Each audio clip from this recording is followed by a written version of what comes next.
এই তুমি আমার কাছে আম পাড়লে কেন? একটা পেরেছি তো। একটা আমের দাম 20 টাকা, দাও না হলে ছাড়বো না। আমার কাছে টাকা নেই, তোমার আম নিয়ে নাও। আম নিয়ে আমি কি করবো? তুমি 20 টাকা দাও, এইভাবেই আমি আম বিক্রি করি। আমি দেব না। তুমি যতদিন না 20 টাকা দেবে ততদিন তোমাকে আমার ঘরে আটকে রাখবো, চলো। ছাড়ো, না হলে কিন্তু আমি যা খেতে চাইবো তাই দিতে হবে। সব দেবো, কিন্তু 20 টাকা না দিলে আমি ছাড়বো না। এই নিতাই, তুই নাকি আমার মেয়েকে আটকে রেখেছিস? তোমার মেয়ে আমার গাছ থেকে চুরি করে একটা আম পেড়েছে। এই আমার মেয়েকে ছাড়। 20 টাকা না দিলে আমি ছাড়বো না।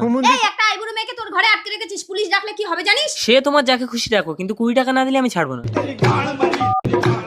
হ্যালো পুলিশ, নিতাই মণ্ডলের বাড়ি একটু আসুন তো। যাকে ইচ্ছে ডাকো। পূজা তুই কি খেয়েছিস মা? বিরিয়ানি কিনে খাইয়েছে। নেতাই নেতাই এই নেতাই, তুই নাকি কুমড়ো বৌদির মেয়েকে আটকে রেখেছিস স্যার? স্যার, গত বছর আম ব্যবসায় ভীষণ লস খেয়েছি, এবছর একটা আম ছাড়া যাবে না। আপনাকে 1010 টাকা দিচ্ছি, আমার 20 টাকা দিতে বলুন।